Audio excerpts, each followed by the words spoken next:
ಸ್ನೇಹಿತರೆ ನಮಸ್ಕಾರ. ನಾನು ನಿಮ್ಮ ಸಂಚಾರಿ ಸತೀಶ್ ಮಾತಾಡ್ತಾ ಇದ್ದೀನಿ. ಇವತ್ತಿನ ವಿಡಿಯೋಗೆ ಎಲ್ಲರೂ ಕೂಡ ಸ್ವಾಗತವನ್ನು ಹೇಳಕ್ಕೆ ಬಯಸ್ತೇನೆ. ಹಾಗೆ ಹೊಸ ವರ್ಷದ ಆರ್ಥಿಕ ಶುಭಾಶಯಗಳನ್ನು ನಮ್ಮೆಲ್ಲ ವೀಕ್ಷಕರಿಗೆ, ನಮ್ಮ ಸಬ್ಸ್ಕ್ರೈಬರ್ಗೆ ಎಲ್ಲರೂ ಕೂಡ ಹೇಳಕ್ಕೆ ಬಯಸ್ತೇನೆ. ನೀವು ಅಂದ್ಕೊಂಡಿದ್ದು ಆಗಲಿ, ನಿಮ್ಮ ಕನಸುಗಳು ಈಡೇರಲಿ ಅನ್ನೋದನ್ನು ದೇವ್ರ ಹತ್ರ ಕೇಳ್ಕೊಳ್ತಾ, ನೋಡಿ, ನಾನು ಸಮಾಜದಲ್ಲಿ ಆಗು ಹೋಗುಗಳ ಬಗ್ಗೆ ಹಲವಾರು ವಿಡಿಯೋಗಳನ್ನು ಮಾಡ್ತಾ ಇರ್ತೀನಿ. ಕೆಲವರೆಲ್ಲ ಆ ವಿಡಿಯೋಗಳನ್ನು ನೋಡೋದೇ ಇಲ್ಲ. ಯಾಕೆ ಅಂತಂದರೆ ಜನರಿಗೆ ಯಾವ ಥರ ಭಾವನೆ ಬಂದಿದೆ ಅಂತ ಅಂದರೆ, ಯಾವ್ದು ಹೆಂಗಾರ ಹಾಳಾಗಿ ಬಿದ್ದು ಹೋಗಲಿ, ನಮ್ಮ ಮನೆ ನಾವು ಕರೆಕ್ಟಾಗಿದ್ರೆ ಸಾಕು ಅನ್ನೋ ಒಂದು ಹಿತದೃಷ್ಟಿಯಲ್ಲಿ ಜನಗಳು ಬಂದಿದ್ದಾರೆ. ಸ್ನೇಹಿತರೆ, ನಾನು ಒಂದೇ ಹೇಳೋದು, ಯಾರೇ ಆಗಲಿ ಪ್ರಜಾಪ್ರಭುತ್ವ ವ್ಯವಸ್ಥೆಯಲ್ಲಿ ಪ್ರತಿಯೊಬ್ಬನಿಗೂ ಕೂಡ ಪ್ರಶ್ನೆ ಮಾಡುವಂಥ ಹಕ್ಕು ಎಲ್ಲರಿಗೂ ಕೂಡ ಇದೆ. ನಿಮ್ಮದೇ ಆದಂಥ ರೀತಿಯಲ್ಲಿ ವಿಡಿಯೋ ತುಣುಕುಗಳನ್ನು ಮಾಡಿ ಇನ್ನೊಬ್ಬ ಯಾರೇ ಒಬ್ಬ ಅಧಿಕಾರಿ ಆಗಲಿ, ರಾಜಕಾರಣಿಗಳಾಗಲಿ, ಸರ್ಕಾರ ಆಗಲಿ, ಅವ್ರನ್ನ ಪ್ರಶ್ನೆ ಮಾಡುವಂತಹ ಮನೋಭಾವವನ್ನು ಬೆಳೆಸ್ಕೊಳ್ಳಿ. ಯಾಕೆಂತಂದರೆ ನನ್ನ ಒಂದು ಕಲ್ಪನೆ ಏನು ಗೊತ್ತಾ, ಈ ಸಮಾಜದಲ್ಲಿ ನಾವು ನೀವುಗಳೆಲ್ಲರೂ ಕೂಡ ಬದುಕ್ತಾ ಇದ್ದೀವಿ. ನಮ್ಮನ್ನು ಆಳುವಂಥ ರಾಜಕಾರಣಿಗಳು ನಮ್ಮನ್ನು ಯಾವ ರೀತಿಯಾಗಿ ನಡೆಸ್ಕೋತಾ ಇದ್ದಾರೆ, ನಾವು ತೆರಿಗೆ ಕಟ್ಟೋ ದುಡ್ಡಿನಲ್ಲಿ ಅವ್ರಿಗೆ ಸಂಬಳ ತಗೊಂಡು ನಮ್ಮ ಸೇವೆಯನ್ನು ಮಾಡಿ ಅಂತ ನಾವು ಅವ್ರನ್ನ ಅಲ್ಲಿ ಕುಣಿಸಿದರೆ, ಅವ್ರುಗಳು ನಮ್ಮನ್ನು ಗುಲಾಮರ ರೀತಿಯಲ್ಲಿ ನಡೆಸ್ಕೊಳ್ತಾ ಇದ್ದಾರೆ ಸ್ನೇಹಿತರೆ. ಹಾಗಾಗಿ ನಾನು ಪ್ರತಿಯೊಂದು ಇನ್ಸ್ಟಾಗ್ರಾಮಲ್ಲಿ ಆಗಿರ್ಬೋದು, ಫೇಸ್ಬುಕ್ಕಲ್ಲಿ ಆಗಿರ್ಬೋದು, ಯೂಟ್ಯೂಬಲ್ಲಿ ಆಗಿರ್ಬೋದು, ಹಲವಾರು ವಿಚಾರಗಳನ್ನು ಹಂಚ್ಕೊಳ್ತೀನಿ. ದಯಮಾಡಿ ವಿಡಿಯೋಗಳನ್ನು ನೋಡಿ ನಮಗೂ ಕೂಡ ಸಪೋರ್ಟ್ ಮಾಡಿ ಅನ್ನೋದು ನಾನು ನಿಮ್ಮ ಮುಖಾಂತರ ಹೇಳಕ್ಕೆ ಬಯಸ್ತೇನೆ. ಹಾಗೆ ಸಮಾಜದಲ್ಲಿ ಮಾತನಾಡಬೇಕು ಅಂತಂದರೆ ಸುಮಾರು ವಿಷಯಗಳಿದೆ. ಒಂದಲ್ಲ ಒಂದು ರೀತಿಯಲ್ಲಿ ಸಮಸ್ಯೆಗಳು ತುಂಬ ಇದೆ. ಈ ಕೆಲವರು ಟಿ ವಿ ಮಾಧ್ಯಮಗಳಲ್ಲಿ ಅವ್ರಿಗೆ ಬೇಕಾದಂಥ ಯಾವುದು TRP ಜಾಸ್ತಿ ಹೋಗ್ತದೆ ಅಂಥವು ಮಾತ್ರ ವಿಡಿಯೋಗಳನ್ನು ಮಾಡಿ ಬಿಡ್ತಾ ಇರ್ತಾರೆ. ಹಾಗಾಗಿ ನಮ್ಮ ಜನಗಳಿಗೆ ಬೇಕಾಗಿರುವಂತಹ ಸುದ್ದಿಗಳನ್ನು ಅಂತಂದರೆ ನಮ್ಮ ಯೂಟ್ಯೂಬ್ ಚಾನಲಲ್ಲಿ ಅತಿ ಹೆಚ್ಚಾಗಿ ಯಾವುದು ಇದು ಮಾಡ್ತಾರೆ ಅಂತಂದರೆ, ಬೈಕ್ ಟ್ಯಾಕ್ಸಿ ಏನಾಯಿತು ವರ್ಸಸ್ ಆಟೋ ಚಾಲಕರು ಬೈಕ್ ಟ್ಯಾಕ್ಸಿ ಏನಾಯಿತು ಒಂದು ಸ್ವಲ್ಪ ತಿಳಿಸ್ಕೊಡಿ ಅಂತೇಳಿ ಅಂತಂದರೆ ಸುಮಾರು ದಿವಸದಿಂದ ನನಗೆ ಕಮೆಂಟ್ ಬಾಕ್ಸಲ್ಲಿ ನಮ್ಮ ಗ್ರೂಪ್ನಲ್ಲಿ ಎಲ್ಲ ಕೂಡ ಏನಾಯಿತು ಯಾವುದೋ ಒಂದು ಹಳೆ ವಿಡಿಯೋನ ಹಾಕಿ ಏನು ಬೈಕ್ ಟ್ಯಾಕ್ಸಿ ಓಡಿಸಂಗಿಲ್ಲ ಮತ್ತೊಂದು ಅಂತ ಹೇಳಿ ಎಲ್ಲರೂ ಕೂಡ ಆಗ್ತಾದಂಥ ಸಂದರ್ಭದಲ್ಲಿ ನಮ್ಮ ಆಟೋ ಚಾಲಕರು, ಬೈಕ್ ಟ್ಯಾಕ್ಸಿ ಅವರು ಹಣ ಏನಾಯಿತು ಒಂದು ವಿಡಿಯೋ ಮಾಡಿ ಹಾಕಿ ಅಂತ ಹೇಳಿ ಸುಮಾರು ಜನ ಕೇಳ್ತಾ ಇದ್ರು. ಅವ್ರಿಗೋಸ್ಕರ ಹೊಸ ವರ್ಷದಿಂದ ಹೊಸ ಒಂದು ವಿಚಾರವನ್ನು ಇಟ್ಕೊಂಡು, ಅಂತಂದರೆ ಇದು ಹಳೆ ವಿಚಾರನೇ, ಬಟ್ ಇವತ್ತು ಮೊದಲನೇ ದಿವಸ ಆಗಿರೋದ್ರಿಂದ ಈ ವಿಚಾರವನ್ನು ಎತ್ಕೊಂಡು ಮಾತನಾಡ್ತಿದ್ದೇನೆ. ಹಾಗೆ ಫಸ್ಟ್ ಟೈಮ್ ನಮ್ಮ ಯೂಟ್ಯೂಬ್ ಚಾನಲಲ್ಲಿ ವಿಡಿಯೋವನ್ನು ನೋಡ್ತಾ ಇದ್ರೆ ದಯಮಾಡಿ ಎಲ್ಲರೂ ಕೂಡ ಒಂದು ಸಬ್ಸ್ಕ್ರೈಬ್ ಮಾಡಿ ಅನ್ನೋದನ್ನು ನಾನು ನಿಮ್ಮ ಮುಖಾಂತರ ಹೇಳಕ್ಕೆ ಬಯಸ್ತೇನೆ ಸ್ನೇಹಿತರೆ. ನೋಡಿ, ಬೈಕ್ ಟ್ಯಾಕ್ಸ್ ಇದು ಅಂತ ಅಂದರೆ ಇದು ಸುಮಾರು ವರ್ಷಗಳಿಂದ ನಡ್ಕೊಂಡು ಬರ್ತಾನೆ ಇದೆ. ಇದು ಯಾವಾಗ ಬರ್ತದೆ ಏನು ಅಂತ ಜಡ್ಜ್ಮೆಂಟ್ ಯಾವಾಗ ಬರ್ತದೆ ಅನ್ನೋದು ಕೂಡ ಯಾರಿಗೂ ಕೂಡ ಹೇಳೋಕ್ಕಾಗ್ತಿಲ್ಲ. ಯಾಕೆಂತಂದರೆ ಒಂದು ಇರಂಗಲ್ಲಿ ಈಗ ಡೇಟು ಚೇಂಜ್ ಆಯಿತು ಅಂತಂದರೆ ಮತ್ತೆ ಇನ್ನೊಂದು ಇರಂಗಲ್ಲಿ ಮತ್ತೆ ಇನ್ನೊಂದು ಡೇಟು ಈ ರೀತಿಯಾಗಿ ಚೇಂಜ್ ಆಗ್ತಾ ಇದೆ. ಈಗ ಕಂಪ್ಲೀಟಾಗಿ ವಾದ ವಿವಾದ ಪ್ರತಿವಾದಗಳು ಎಲ್ಲನೂ ಕೂಡ ಆಗಿರೋದ್ರಿಂದ ಇನ್ನೇನು ಜಡ್ಜ್ಮೆಂಟ್ ಬಾಕಿ ಇದೆ.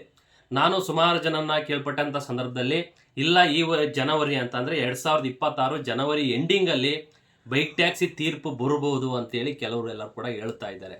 ಅದು ಪ್ಲಸ್ಸು ಮೈನಸ್ಸು ಅಂತಂದರೆ 90% ಬೈಕ್ ಟ್ಯಾಕ್ಸಿ ಕರ್ನಾಟಕ ರಾಜ್ಯದಲ್ಲಿ ಬ್ಯಾನ್ ಆಗ್ತದೆ ಅಂತೇಳಿ ಎಲ್ಲ ಕೂಡ ಹೇಳ್ತಾ ಇದ್ದಾರೆ. ಅಂತಂದರೆ ಅವಕಾಶ ಸಿಗಲ್ಲ.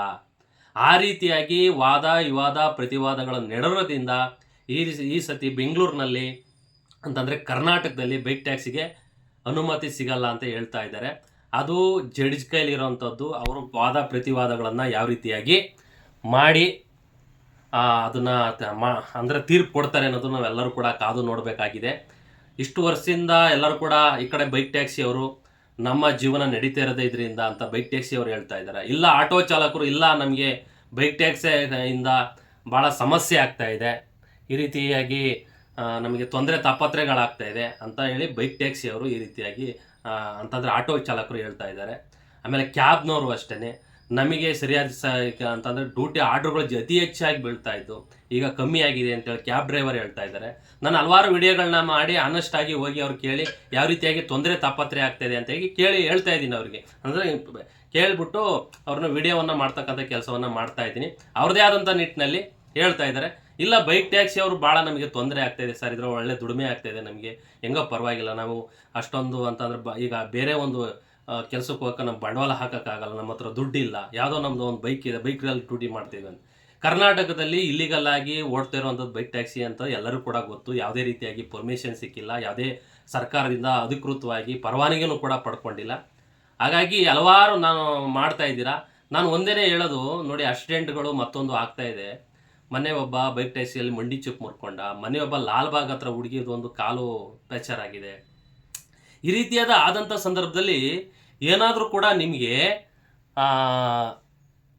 ಕಂಪ್ಲೇಂಟು ಮತ್ತೊಂದು FIR ಮತ್ತೊಂದು ಆದಂಥ ಸಂದರ್ಭದಲ್ಲಿ ಅವ್ರಿಗೆ ಏನಾರು ಪರಿಹಾರವನ್ನು ಒದಗಿಸಿ ಅಂತ ನೀವೇನಾರು ಹೇಳಿದರೆ ಯಾವ ರೀತಿಯಾಗಿ ಒದಗಿಸ್ತೀರಾ? ಯಾವ ರೀತಿಯಾಗಿ ಏನಾದರೂ ಕೂಡ ಕೋರ್ಟಲ್ಲಿ ಹೋದಂಥ ಸಂದರ್ಭದಲ್ಲಿ ಅಂತ ಅಂದರೆ ವೈಟ್ ಬೋರ್ಡ್ ಇರುವಂಥದ್ದು ಸ್ವಂತ ಯೂಸಿಗಾಗಿ ಅದನ್ನು ಕಮರ್ಷಿಯಲ್ ಆಗಿ ಯಾರೂ ಕೂಡ ಬಳಸಂಗಿಲ್ಲ ಅಂತೇಳಿ ಕಾನೂನೇ ಹೇಳುತ್ತೆ.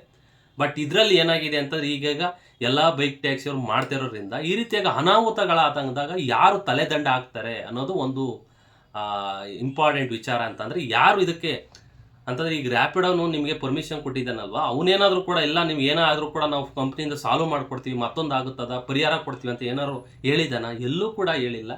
ಈ ರೀತಿಯಾಗಿ ದುಡಿಮೆಗೋಸ್ಕರ ಮಾಡ್ತಾ ಇದ್ದೀರಾ. ನಾನು ಹೇಳೋದು ಒಂದೇ, ಹಣೆ ಬರ ಯಾವಾಗ ಏನಾಗ್ತದೆ ಒಂಚೂರು ಗೊತ್ತಿಲ್ಲ. ನಾನು ಆದಷ್ಟು ಎಲ್ಲರಿಗೂ ಕೂಡ ಹೇಳೋದು, ಈ ಒಂದು ಬೈಕ್ ಟ್ಯಾಕ್ಸಿ ತೀರ್ಪು ಬರೋವರೆಗೂ ಕೂಡ ಆದಷ್ಟು ನೀವು ಬೈಕ್ ಟ್ಯಾಕ್ಸಿ ಮಾಡುವಂಥವ್ರು ಬೇರೆ ವೃತ್ತಿಯನ್ನು ಮಾಡ್ಕೊಳ್ಳಿ. ಏನಾದ್ರು ಕೂಡ ಕರ್ನಾಟಕದಲ್ಲಿ ಬೈಕ್ ಟ್ಯಾಕ್ಸಿಗೆ ಪರ್ಮಿಷನ್ ಸಿಕ್ಕಿದ್ರೆ ಅದು ನಿಮ್ಮ ಇಷ್ಟ, ಅದು ನಾವೇನೂ ಮಾಡೋಕ್ಕಾಗಲ್ಲ. ಯಾಕೆಂತಂದರೆ ಕಾನೂನು ಅಡಿಯಲ್ಲಿ ಎಲ್ಲರೂ ಕೂಡ ಸಮಾನರೇ. ಎಲ್ಲರೂ ಕೂಡ ಕಾನೂನು ಏನು ಹೇಳುತ್ತೆ ಅದನ್ನು ಪರಿಪಾಲನೆ ಮಾಡತಕ್ಕಂಥದ್ದು ಎಲ್ಲರೂ ಕೂಡ ಕರ್ತವ್ಯ. ಈ ಕೋರ್ಟಿಂದ ಏನಾದ್ರು ಬೈ ಚಾನ್ಸ್ ಇಲ್ಲ ಮಾಡ್ಬೋದು ಅಂತಂದರೆ ರೂಲ್ಸು ರೆಗ್ಯುಲೇಷನ್ ಪ್ರಕಾರ ಏನಾದರೂ ಕೂಡ ಬೈಕ್ ಟ್ಯಾಕ್ಸಿಗೆ ಅನುಮತಿ ಸಿಗ್ಬೋದೇನೋ ಕರ್ನಾಟಕದಲ್ಲಿ, ಅದನ್ನು ಹೇಳೋಕ್ಕಾಗಲ್ಲ. ಆಗ ಮಾಡಿ, ನಮಗೇನು ತೊಂದರೆ ಇಲ್ಲ. ಬಟ್ ಈಗ ನೀವು ಮಾಡಿದಾಗಂಥ ಸಂದರ್ಭದಲ್ಲಿ ಅನಾಹುತಗಳಾದಂಥ ಸಂದರ್ಭದಲ್ಲಿ ತಲೆದಂಡ ಆಗೋರು ಯಾರು ಅನ್ನೋದು ಒಂದು ಯಕ್ಷ ಪ್ರಶ್ನೆ. ಆ ಮಂಡಿ ಚಿಪ್ಪು ಮುರಿದೋಗಿದೆ ಅಂತ ಅಂದರೆ ರೈಸ್ ಕೋರ್ಸ್ ರೋಡಲ್ಲಿ ಮೊನ್ನೆ ಆಗಿತ್ತಲ್ಲ ಆ ಘಟನೆ, ಅವರು ಕೇಸ್ ಹಾಕಿದ್ದಾರೆ. ಆ ಕೇಸ್ ಹಾಕಿ ಆ ಒಂದು ಬೈಕ್ ಚಾಲಕ ಬಂದು ಇಲ್ಲ ಕಾಂಪ್ರಮೈಸ್ ಮಾಡೋಣ 25,000 ಕೊಡ್ತೀವಿ ಅಂತ ಅವನು ಯಾರು ಕೊಟ್ಟವ್ರು ಮಾತಾಡಿಸಿ ಹೇಳಿಸಿದ್ದಾರೆ. 25,000 ರೂಪಾಯಿಗೆ ಅಂತಂದರೆ 4-5 ಲಕ್ಷ ಹಾಸ್ಪಿಟ್ಲಿಗೆ ಬಿಲ್ ಆಗ್ತಾ ಇದೆ. 25,000ಕ್ಕೆ ಯಾವುದು ಅಂತಿಮ ಅಂತಂದರೆ ನಾವು ಯಾವುದು ಕಾಂಪ್ರಮೈಸ್ ಆಗಲ್ಲ, ಅವ್ರು ಕೇಸ್ ಹಾಕ್ತೀನಿ ಅಂತೇಳಿ ಅವ್ರ ಅಡ್ವೊಕೇಟ್ ಹೇಳಿದಾರಂತೆ.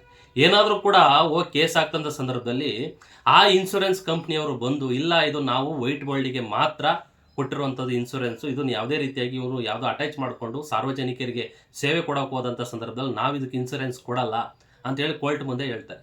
ಜಡ್ಜಿ ಅವರು ಅದಕ್ಕೆ ಆಲಿಸಿ ಪಾಲಿಸಿ ಏನಾದರೂ ಕೂಡ ನೀನು 20 ಲಕ್ಷ 30 ಲಕ್ಷ ಪರಿಹಾರವನ್ನು ಕೊಡಲೇಬೇಕು ಅಂತೇಳಿ ಏನಾದರೂ ಕೂಡ ಒಂದು ಅಗ್ರಿಮೆಂಟ್ ಮಾಡಿದರೆ ಎಲ್ಲ ಜೈಲಲ್ಲಿ ಇರಬೇಕಾಗ್ತದೆ, ಇಲ್ಲ ಪರಿಹಾರವನ್ನು ಕೊಡಬೇಕಾಗುತ್ತೆ. ಈ ರೀತಿಯಾಗಿ ಸಮಸ್ಯೆಗಳಾದಂಥ ಸಂದರ್ಭದಲ್ಲಿ ಏನು ಮಾಡ್ತೀರಾ ಅನ್ನೋದು ನಂದು ಒಂದು ಯಕ್ಷ ಪ್ರಶ್ನೆ.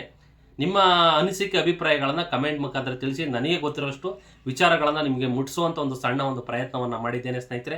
ಈ ವರ್ಷದಲ್ಲಿ ಇಷ್ಟು ತಿಳಿಸಿದ್ದೇನೆ. ಜಡ್ಜ್ಮೆಂಟು ಈಗ ಜನವರಿ ಎಂಡಿಂಗಲ್ಲಿ ಇಲ್ಲ ಅಂತಂದರೆ ಫೆಬ್ರವರಿಯಲ್ಲಿ ಗ್ಯಾರಂಟಿ ಜಡ್ಜ್ಮೆಂಟ್ ಬಂದೇ ಬರುತ್ತೆ ಅನ್ನೋದು ನಾನು ನಿಮ್ಮ ಮುಖಾಂತರ ನಮ್ಮೆಲ್ಲ ಆಟೋ ಚಾಲಕರಿಗೆ ಮತ್ತು ಬೈಕ್ ಟ್ಯಾಕ್ಸಿ ಓಡಿಸುವಂಥ ಚಾಲಕರಿಗೆ ಮತ್ತು ಹಲವಾರು ಸಾರ್ವಜನಿಕರಿಗೆ ಹೇಳಕ್ಕೆ ಬಯಸ್ತೇನೆ ಸ್ನೇಹಿತರೆ. ನಮ್ಮ ವಿಡಿಯೋ ಇಷ್ಟ ಆಯಿತು ಅಂತಂದರೆ ಒಂದು ಲೈಕ್ ಮಾಡಿ, ಸಬ್ಸ್ಕ್ರೈಬ್ ಮಾಡಿ, ಸಪೋರ್ಟ್ ಮಾಡಿ ಸ್ನೇಹಿತರೆ. ನಮಸ್ಕಾರ.